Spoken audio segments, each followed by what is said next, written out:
Yo, what's up, you guys? It's Barry K. Brown, the Killer Poet, and today I have an interesting video for you. So, some of you may or may not know, but I've been a copywriter working professionally as a copywriter for the past 3 years, and for that time, the majority of that time, I've also been living as a digital nomad thanks to the lifestyle I'm able to provide for myself through my copywriting. So I haven't done a lot of vlogs and stuff, but I have been taking a lot of pictures and shooting videos just to have memories.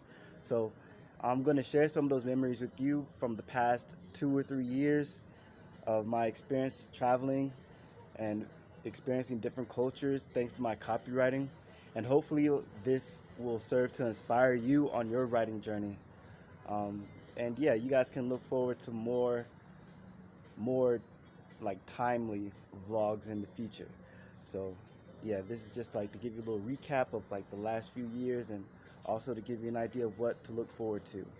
So yeah, you guys stay tuned for this video. It should be an interesting one. All right, so my digital nomad journey starts here in Rancho Santana in Nicaragua. It's a great resort. I'm here with the team at Agora Financial. I'm in the middle with the man bun. There's Peter Coyne next to me. There's Evaldo Albuquerque and Peter Steffren Rich Steffren was in that picture also. I learned to ride a horse. I did some sandboarding. It was a great experience. 10 out of 10. Would definitely do again. From there, I went directly to Medellín, Colombia, and that's where I've been spending most of my time. For me, it was important to live as close to a local lifestyle as possible. That way I felt like I was getting a more authentic experience. But I did do a few tour stuff along the way. For example, this thing, La Piedra del Peñol, is a great tourist attraction in Guatapé, which is a town outside of Medellin. But they offer really great views, awesome hotels there. There's some lakes that you can swim in. It's a really fun time. Definitely recommend it if you're ever in Colombia. Give that place a go. While you're in Medellin proper, you can do some of the tour stuff, like visit the botanical garden. I'm here with a wild iguana and some ducks in the background, and there are monkeys in the trees. And these are all like wild animals, but they're really cool to see. And I'm grateful for the experience. Another cool place in Medellin for tourists is Parque Explora, which is kind of like Discovery Place if you're from the United States. They have a whole bunch of exhibits that you can participate in and learn from and have a good time. It's a great place to bring a date, or if you have kids who are traveling with you, go ahead, bring your kids here. It's really fun. There's a whole bunch of science stuff. They have like snakes you can see, they have fish, they have cockroaches in the tank. It was a lot of fun, a lot of neat exhibits. And if you're ever in Colombia during the holiday season, they celebrate Christmas like no other. During the first week of Christmas, they do this thing where they put candles in the street to welcome baby Jesus back into the world.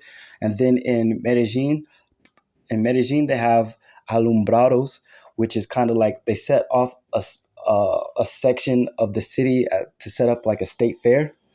And they set up a whole bunch of lights that are shaped like buildings and different cartoon characters and stuff. And then people dress up in cosplay. They walk down the street.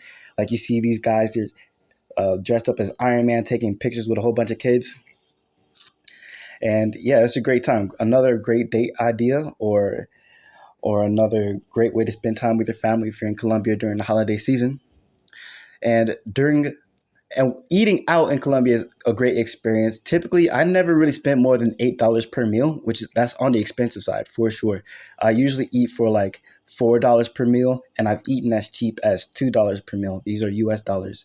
And normally when you get a meal in Colombia, it comes with like a soup as an appetizer, and then you get your main dish. The fish is typical of the coast. This beef is more typical of the interior of the country. And I also learned how to cook while I was here because it's even cheaper than eating at the restaurants. And I learned how to make some cool stuff like the salchipapas. Salchipapas is a really popular street food in Latin America. In the streets, they put like hamburger meat, they put hot dogs, they put cheese, they put bacon in it, and it's really good. They put like all kinds of sauces, ketchup, mayonnaise, uh, freaking barbecue sauce, and it's all really good. And they put like quail eggs in it. Oh my God.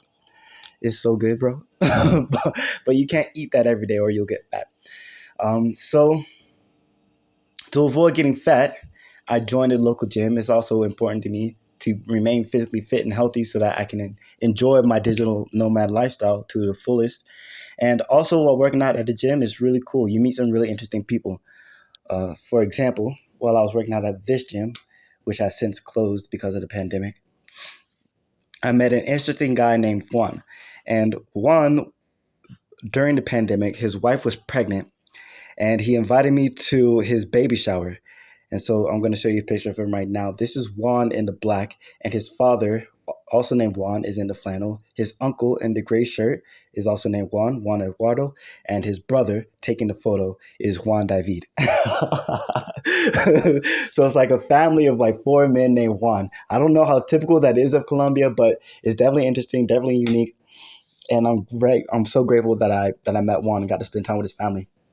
And because of the pandemic, the gyms were closed, so I had to find a new way to stay active. So I picked up skateboarding as a hobby.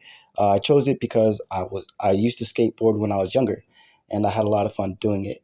And while skateboarding, I met this little guy named Witoto who taught me how to skate this skate park. Because these ramps are really big, they're really intimidating for me at first. Like I'm not a good skater by any means, and I was definitely more close to a novice when I met Witoto. And he taught me how to skate these huge ramps safely so that I didn't have to fear breaking my 30-year-old bones, right? Because my body is not as resilient as it once was, right? I'm not a spring chicken anymore. But don't let me fool you, right? Because my time in Colombia has definitely not always been rainbows and butterflies, right? Like you saw that fire, that huge fire in the middle of the street.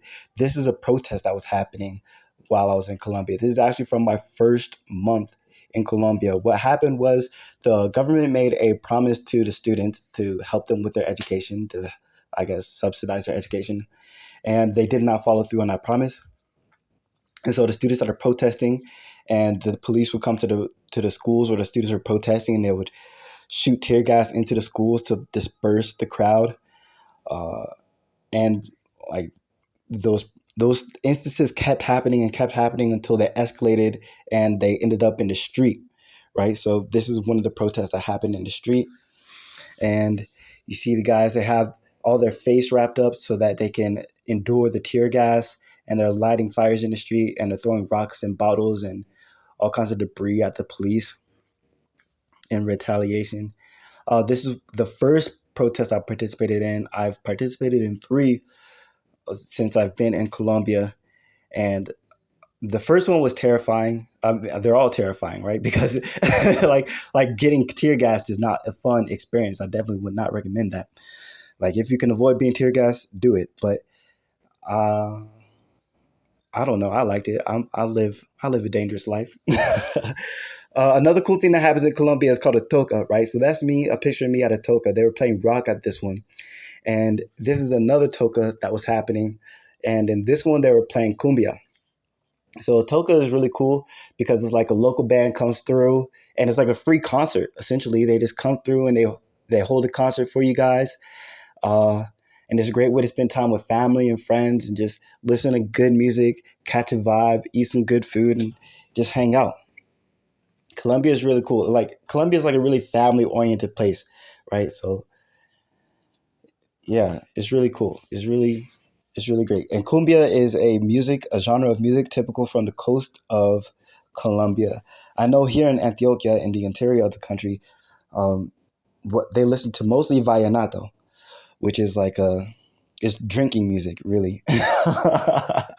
They play it, but you'll hear it like all throughout the streets, like in the gym or like wherever you go in restaurants, just people out and about having a good time.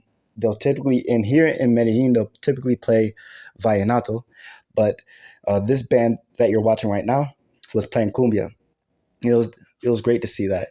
They have a whole bunch of interesting instruments. They use flutes. They use these cool drums that are interesting and unique, uh, have an interesting sound, and it's a great local experience. So another part of me wanting the most authentic local experience possible was also doing some of the typical weekend activities that people do in Colombia, which is like this one, which is visiting a charco. So charco literally translates into puddle, right?